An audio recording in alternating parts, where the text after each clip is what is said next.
आपण मानक सिद्धार्थ भक्तिर इ नियारा कार्यक्रम जाई फूल मालिका को स्वागत करुछु। महापुरुषंकर से जाई फूल मालिका 600 वर्ष तलरे जो जाई फूल मालिका माध्यम आगत भविष्यतर सूचना देइचंते महापुरुष अच्युत से कथा को आम्भे मान आलोचना करुछु। महापुरुष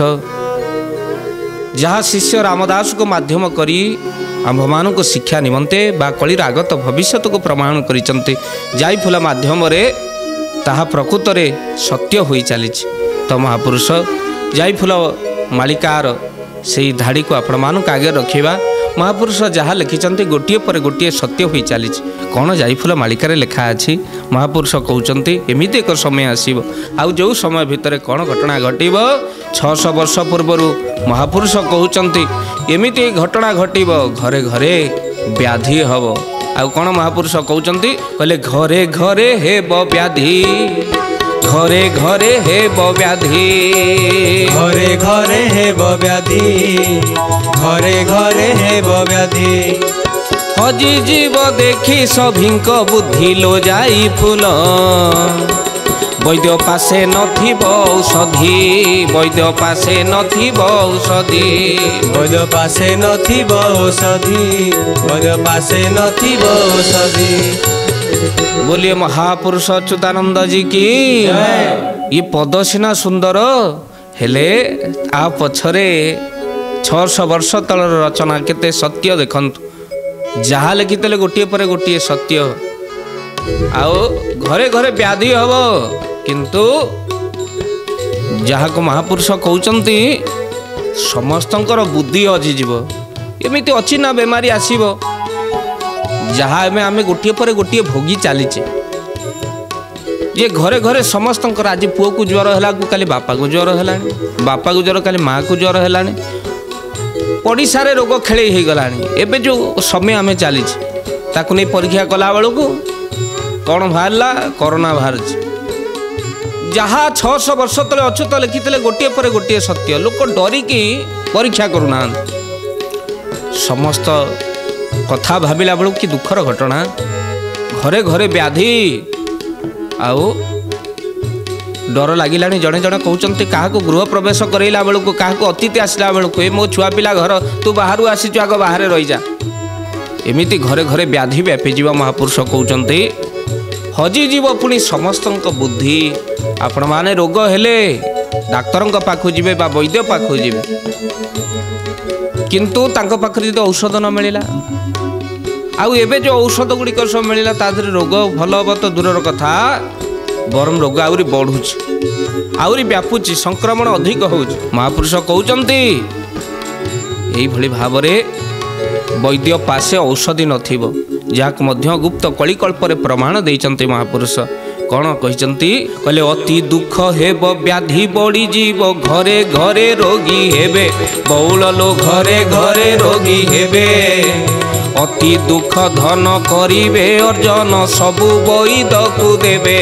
जय जगन्नाथ जय जगन्नाथ जय जगन्नाथ जय जगन्नाथ। बोलिए महापुरुष अच्युतानंद जी की कहले अति दुख हेब व्याधि बढ़ी जीव। महापुरुष सही कथा को कहते अति दुख हेब आ व्याधि बढ़ी जीव रोग भल हेबा परिवर्ते महापुरुष गुप्त कलिकल्प ग्रंथर नाम मन रखि तांतु गुप्त कलिकल्प कहते अति दुखरे व्याधि बढ़ी जीव घरे अति दुख हम आ तो सहित घरे घरे रोगी हेबे घरे घरे रोगर संक्रमण बढ़िबो परिवार जाक से रोगर आक्रांत होइजिबे आ तो सहित अति दुख धन जहाँ अर्जन करेंगे अर्जन सबू वैद को देवे। देखंतु यार सत्यता आम उपलब्धि कर सारे जड़े जड़े मेडिकल रो बिल न दे पारी सब आनी पारु नाहंती मेडिकल सब छाड़ू नहीं जहाँ रोजगार थिला भिटा माटी खंडक बिकी सारे। तेणु हे श्रुति सज्जन जहाँ लिखिते महापुरुष मालिका शास्त्र रे ताहा केते दूर सत्य ये विचार आपण मानकर जो माने मालिक को नहीं परिहास करती हे श्रुति सज्जन मालिका सत्य रुहे मन गढ़ा से मानकर आखि खोलीदेला भली पद महापुरुष कहते जहाँ में उपलब्धि कर सारे आ मालिका को नहीं ठट्टा करंतु नहीं भक्त बंधु देखंतु मालिका केते सत्य व्याधि घरे घरे हेउछ मनीष जहाँ रोजगार करी थाए ताको वैद को नहीं दिए बा डॉक्टर को नहीं दिए तथापि मध्य समुद्र को संख्य पलटि जाए मनीष धार करे करज करे ऋण परिशोध करि पारना आत्महत्या करे जार एबे समय चली जहाँ महापुरुष 600 वर्ष पूर्वे ग्रंथर ना गुप्त कलिकल्प लिखिथिले जहाँ अर्जन करिथिबे अति दुखे धन करिवे अर्जन सबु वैद को देवे वैद को आपण माने सबु धन दे सारे रोग भल होना कहीं कहीं ना आमर प्रारब्ध जनित कर्मफल को भोगवार अच्छे आम रोग किणुचे कह जाए आम पर रोग खाऊचे अभक्ष्य भक्षण कले अर्थात अन्याय कर चलिले अपथ्य गमन कले तेणु से तो रोग एक कथा मु कहूना ओडिया भागवत जगन्नाथ दास अति सुंदर भाव अति बड़ी जगन्नाथ दास कलम करुचंती कौन कहले अभक्ष करिबे भक्षण देहे होइब व्याधिमान राधे गोविंद गोविंद गोविंद पदु गड़ुछि मकरंद। बोलिए महापुरुष अच्युतानंद जी की कहले अभक्ष्य भक्षण करने जोगु देहे नानादि प्रकार रोग संक्रमण हम आपण माने मांस सिझे खाऊंट छेली खाऊंट कुकुड़ा खाऊंट केते प्रकार जीव हत्या करी खाऊंट अच्छा छेली की कौन कैंसर हो नहीं से जीवाणु गुड़ाक जाऊँच कड़े आपण देह को कुकुड़ा को रोग ही न से रोग गुड़ाक जीवाणु गुड़ाक कड़े जी आपण देह को आपण न जाणिकी ताकू भक्षण करुछन पुणी कह जाए जीव हत्या करी भक्षण कले तार जो अभिशाप आपण ऊपर पड़े ए सुधी सज्जन मन रखी तांतु गोटे माँ पाखर ता छुआ को आनी मारी खाईदेले ता माँ आखिर लुह जीव कुआड़े आपण ऊपर पड़े ए सुधी सज्जन छोटिया कथाटी मन पड़ी जाए से दिन गोटे ढोल बजाड़ी ढोल बजाऊँ जेमती ढोल बजाए गोटे छेलीटे दौड़ी आसे ढोल बजाड़ी पाखक ढोल बजाड़ी से दिन पचारा छेलीटा को आलो ए छेली मो ढोल बजेबा कौन तोते एत भल लगुच जिते बड़े ढोल बजाऊ तू दौड़ी आसुचु पघारू फिटी छिड़ी दौड़ी आसुचु मो ढोल बजाड़ी तोते भल लगुच ना संगे संगे छेलीटी कांदिबा को लागिला आउ कहवाई लगिला ए ढोल बजाड़ी तो ढोल बजेबा मते भल लगुनि रे मु तो ढोल बजेबार शब्द शुणी आसबार कारण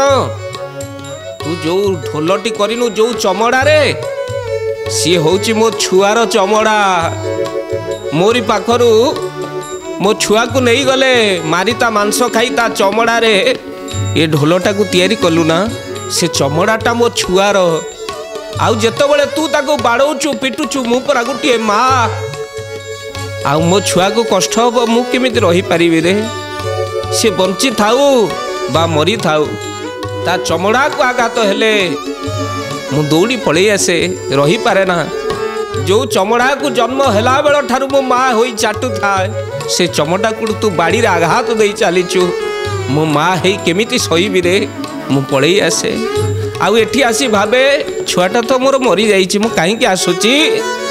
आखिरु लुह गड़ाए आउ ये लुह का ऊपर पड़िबो जानिचु जो माने मो छुआर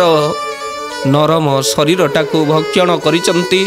जो माने मांस भक्षण करिचंती मु तांकरी उद्देश्य रे आखिरु लुह गड़ाए तेणु थरे भावंतु श्रोता बंधु आम्भे माने जीव हत्या करी भक्षण कले आउ तार फलस्वरूप आमे भोगिबानी तो आउ किए भोगिबो तेणु महापुरुष कहिले जे भली भाबरे आमे अभक्ष्य भक्षण करूचु मांस भक्षण करूचु जीव हिंसा करूचु तार फलस्वरूप महाव्याधि ग्रहण करूचु आपण कहबे शाकाहारी लोक भी तो भोगुचंती किए कहे प्रारब्धर कर्म भी मनीष को भोगिबाकू पड़िबो प्रारब्ध जंत्रणा भोगिबाकू पड़िबो ए जन्म नहेले नाही आर जन्मर तो पाप आंभ मानक तो भोगिबाकू पड़िबो महापुरुष बड़ सुंदर भाव में कहते यही भावर कथा कहले घरे घरे व्याधि हम आउ पुणी कौन हम अति दुख हेब आउ व्याधि बढ़ीज घरे घरे रोगी हेबे ଅତି ଦୁଃଖେ ଧନ କରିବେ ଅର୍ଜନ ସବୁ ବୈଦକୁ ଦେବେ। ବୈଦକୁ ଦେବାରେ ସବୁ ଧନ ସରିଯିବ। ଆଉ ମହାପୁରୁଷ ଏଇ ସମୟ ଭିତରେ ଯାଇ ଫୁଲମାଳିକା କହୁଛନ୍ତି ଆଉ କ'ଣ ଘଟଣା ଘଟିବ? ଅଚ୍ୟୁତାନନ୍ଦ ମହାପୁରୁଷ 600 ବର୍ଷ ତଳର ଲେଖା। ମହାପୁରୁଷ କ'ଣ କହୁଛନ୍ତି ଏଇ ସମୟ ଭିତରେ? କହିଲେ ଏତେ ଅନ୍ୟାୟ ବଢ଼ିଯିବ। ଆଉ ଯେଉଁ ମନ୍ଦିରକୁ ଆମେ ଯାଇ ଦିଅ ଦର୍ଶନ କରୁ, ପ୍ରଭୁଙ୍କୁ ଦର୍ଶନ କରୁ, ଆମ୍ଭେମାନେ ହାତ ଯୋଡ଼ି ପ୍ରାର୍ଥନା କରୁ ଯେଉଁ ପ୍ରଭୁଙ୍କ ପାଖରେ ଯେଉଁ ମୂର୍ତ୍ତି ଆଗରେ, ସେ ମୂର୍ତ୍ତି ମଧ୍ୟ ଚୋରି ହେବ। ଏ କଥା ଆମେ କହୁନୁ। ମହାପୁରୁଷ ଅଚ୍ୟୁତ ଯାଇ ଫୁଲମାଳିକାରେ ବଡ଼ ସୁନ୍ଦର ଭାବରେ କହୁଛନ୍ତି। କ'ଣ କହିଲେ? ଆଗତ ଭବିଷ୍ୟତ କଥା କହିଲେ ମନ୍ଦିର ଦିଅ ଯେ ଚୋରି, ମନ୍ଦିର ଦିଅ ଯେ ଚୋରି, ମନ୍ଦିର ଦିଅ ଯେ ଚୋରି, ମନ୍ଦିର ଦିଅ ଯେ ଚୋରି। କଥା କଥା କେ ତ ମାରିବେ ଛୁରୀ ଲୋ ଯାଇ ଫୁଲ, ଏଠି କେହି ନୁହନ୍ତି କାହାରି, ଏଠି କେହି ନୁହନ୍ତି କାହାରି, ଏଠି କେହି ନୁହନ୍ତି କାହାରି, ଏଠି କେହି ନୁହନ୍ତି କାହାରି। बोले महापुरुष अच्युतानंद जी की। महापुरुष कौन कहते कहले ए घोर कली काल कलीर प्रभाव रे मनीषर बुद्धि भ्रष्ट हो। महापुरुष एक 600 वर्ष तले लिखिले मंदिर रु दियो चोरी हम। जो पूजक जहाँ मंदिर रक्षक बोली कह जा शेषक से भक्षक साजिब। मंदिर रु दियो चोरी करी अन्य जगार बिक्री करियो परवर्ती समय भितर से धरा पड़िबो। आउ अनेक आम अंचल अछंती जो माने कि मूर्ति चोरी करी बिकी ता फल भोगुचंती। क्या राजव्या धरी किए अनेक कष्ट भोगुची। हे सुधी सज्जन ये कथा सत्य हबो आउ सत्य मध्य हेलानी। प्रत्येक गाँव में ये प्रतिष्ठित देवता मान अच्छा सुना अलंकार जोटी अच्छी भल दियो अष्टदास निर्मित केते थर चोरी होबनी ता ठीक ना। अनेक जगार प्रभुंकर महिमा स्वरूप दियो को चोरी करने को आसचंती कंसावासन नहीं सिंधुक भांगी चोरी करि पारि ना अनेक जगार। किंतु महापुरुष कहते अनेक पत्थर मूर्ति सहित अष्टधातु मूर्ति चोरी हम। मंदिर दियो जे चोरी आउ पुणी कौन हम कहले कलिजुगे कथा कथा के मारे छुरी। भल कथा टे कहना सी रागिज कि कथार कहले बचसारू मृत्यु बचसा आलोचना हम कि कथबार्ता हम तापर जड़े जन को हत्या कर कथा कथा के मार छुरी जाई फुलमालिकार। महापुरुष अच्युत कहते जहाँ एबेकार घटना घटिला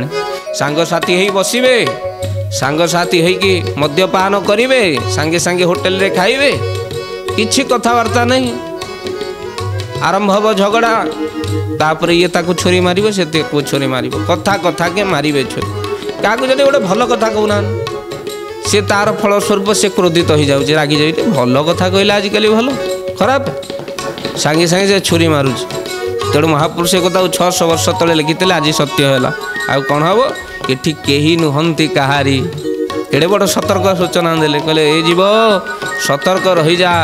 जहाँ को अति निजर बोली भावुचु ये प्रकृत में कहीं कहार नुहंती। स्वार्थ थिबा जाए गोड़ घसीबे स्वार्थ सरीगले लात मारिबे। जमी स्वार्थ सरीज आपण को पादरे आड़े देवे जी आपण को पाद धरुथब सी पादरे आड़े दब। आउ आपण जहाँ को चाकरी रखिथे सी समय आसला आपण को चाकरी बाहर करिवो। आपण जहाँ को पहरा शिखई थे से आपण को बुड़ेब। ए सुधी सज्जन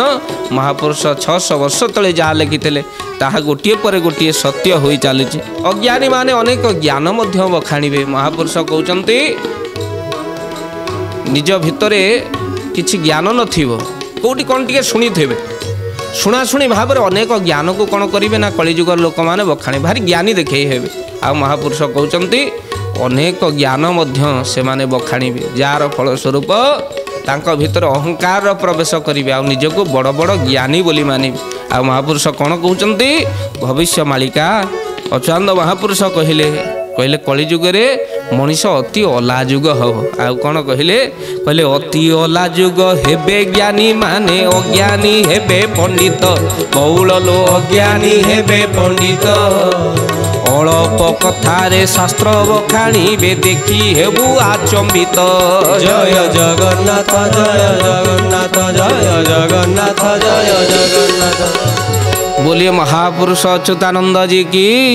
महापुरुष अच्युत भविष्य मालिका कहते मनीष अति अलाजुग हो जड़े जड़े कहते कहीं ज्ञान कथा गुड़ा कहे अलाजुगटा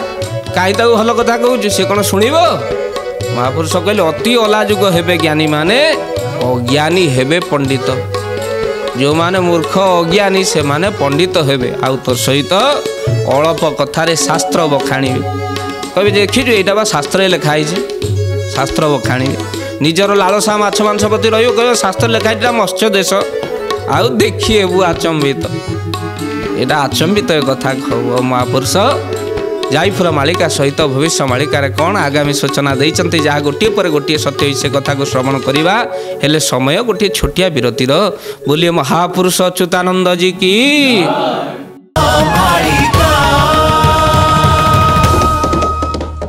बोलिए महापुरुष अच्युतानंद जी की। विरति पर सिद्धार्थ भक्त रे नियारा कार्यक्रम जायफुल मालिका को स्वागत करुछु।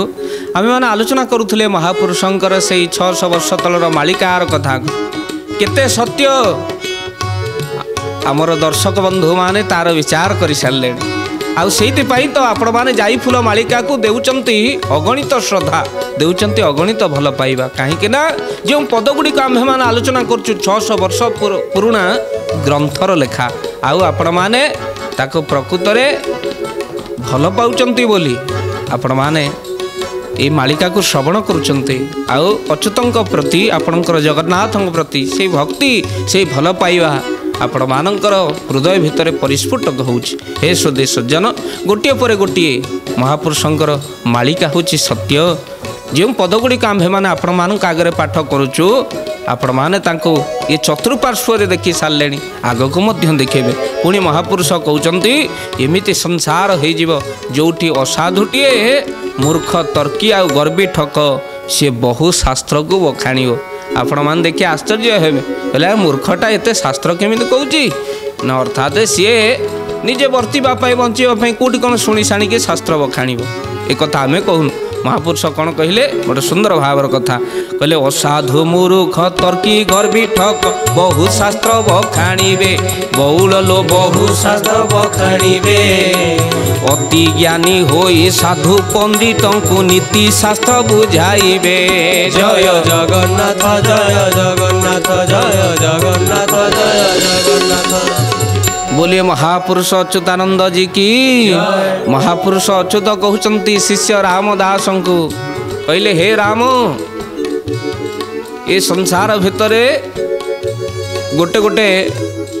मूर्ख को प्रराय कौटू शुणाशुणी भाव शास्त्र को टिके शुणी थे ताकू आणिके बखाणीबे आ कौन कहिबे कविटा पूरा शास्त्र अच्छी आ जड़े जड़े लोक जो माने प्रकृत ज्ञानी से माने तांको आगे जमा बढ़े आपण माने जानी थे जेतबले देवमाता सुरसा कौन कले हनुमान को गिलिबा पाई बसीचंत विशाल प्राय आँ करदेले हनुमान आश्चर्य हेले कहले माँ देवमाता सुरसा को जो समुद्र लंघन करुचंत प्रथमे पर्वतराज मैनाक जाचिले कहले ये टिके बसी जातु रेस्ट नहीं जातु आज हनुमान आश्चर्य हेले कहले हे देवमाता सुरसा जड़े रेस्ट पाई डाकुची आ तू मते टेस्ट पाई डाकुच आ तो खाइबी। सुरसा बड़ मुख विस्तार कले हनुमान आउरी बढ़िले सुरसा पुणी आउरी मुख विस्तार कले हनुमान ताठू डबल मुख विस्तार कले हनुमान देखिले आकु जेते बढ़िबो ये पारिबोनी सेमती इलास्टिक भलिया बढ़ुथाउ बड़ आ करुथाउ अति छोट हो गले आ छोट हो पाटी भितर पशि नासिका पेट जाक बुली नासिका भितर बाहरी पलि आसिले आ जो बाहरी पलि आसिले सुरसा को हनुमान कहवाई कहले माँ तू मत खाई कुआड़े नहीं था ना पेट को नहीं था तो पेट बुली पलि आसिले अति छोट हो गले जमती जीति गले सुरसा आशीर्वाद देते देवमाता परीक्षा उत्तीर्ण होती अर्थात जो माने तर्की जो माने असाधु आ जो माने मूर्ख प्राय गर्वी बहु शास्त्र कहे ता ऊपर जदि आपण शास्त्र कहे से जमा मानबे कहे हाँ तू बेसी मोठू जाचु आगे छोट हो तेणु यही गर्वी अहंकार आ तर्की बहु शास्त्र बखाणीवा पाखरे आपण निजको छोट करदे मुझे जानी तू ठीक जाचु ते दंडवत रे बाबा सेठी आपण जीति पारिबे ए कुतर्की मानक ठार आउ जदि सी ज्ञान कहले आपण जदि ज्ञान विस्तार कले झगड़ा हो कली हम तो सहित महापुरुष कहले किए भी कही पारे कथा कथा करे मारे छुरी लो जाई फूल महापुरुष पूर्व आम आलोचना करूँ ये कई नुहति कहारी तेणु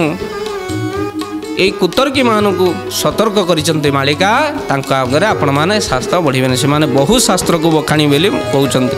आउ यही समय भितर कौन हम हे राम शुण अति धर्म हानि हेब बहु राम मही हेब हत सिरी बौल मही हेब हत सिरी अमनीष हेबे अन्याय करिबे ज्ञान नथिब काहारी। जय जगन्नाथ जय जगन्नाथ जय जगन्नाथ जय जगन्नाथ। बोलिए महापुरुष अच्युतानंद जी की पहले अति धर्म हानि हेब बहु राम आउ कौन हम मही हतशिरी हो अयोध्यार प्रभु रघुनाथ गला पर जमती हतशिरी हो गला मही भगवान कृष्ण जितेबले शबर सरे आघात प्राप्त हो देह छाड़िले जितमती हतशिरी हो गला मही सर बाजिला परे भगवान कृष्ण देह छाड़ीदे लीलामय प्रभु तो कलिर प्रवेश है मही हतशिरी देखागला से भाव अति अन्याय तार फलस्वरूप जिते बढ़ अति अन्याय से मही हतशिरी हो अति धर्महानि गो हत्या चलो कई क्या मानवे ना घरे घरे रोग व्याधि मनीष मर मही जुआड़े आप देखिए साढ़े हाहाकार महापुरुष से कथा कहते मही एवं हतशिरी आउ अमनीष हेबे अन्याय करिवे मनीष गुड़िक अमनीष पालटि जिवे आउ नानादि प्रकार अन्याय करिवे आउ जेतबले अन्याय चलिवो सेतबले महीर अवस्था कौन हो हतशिरी हिजो महापुरुष कहते ज्ञान नथिबो काहारी एमिति अज्ञानी माने मातिबे आउ ज्ञान कहा भितर रही नथिबो जहाँ को देखिए अज्ञान पराए लोक कहबे से मूर्खटा ता संगे काई बढ़ुथलु तेणु महापुरुष से कथा को कहते अज्ञान अधर्म आउ कौन हम ना अति धर्म हानि हम लोक माने निज इच्छा अनुसार शास्त्र गढ़े आउ कर्मकांड नाश जीव से महीर शक्ति जहाँ जो यज्ञ गुड़िक ता मध्य अशुद्ध द्रव्य कर्ता ठीक नथिबो यज्ञकर्ता ठीक नथिबो तेणु तार फलस्वरूप शस्य श्यामला खेत अशुद्ध पालटि जीव तेणु महापुरुष आउ कौन कौन भविष्य मालिका सह जाई फूल मालिका रे अच्युता महापुरुष लिखुचन से कथा को आलोचना करवा एबे दुई बार प्रभु का नाम नहीं वाणी को विराम दबा। ओम कृष्ण मधुसूदन वासुदेव जनार्दन ओम कृष्ण मधुसूदन वासुदेव जनार्दन ओम कृष्ण मधुसूदन वासुदेव जनार्दन ओम कृष्ण मधुसूदन वासुदेव जनार्दन ओम कृष्ण मधुसूदन वासुदेव जनार्दन ओम कृष्ण मधुसूदन वासुदेव जनार्दन ओम कृष्ण मधुसूदन वासुदेव जनार्दन ओम कृष्ण मधुसूदन वासुदेव जनार्दन। बोलिए महापुरुष अच्युतानंद जी की।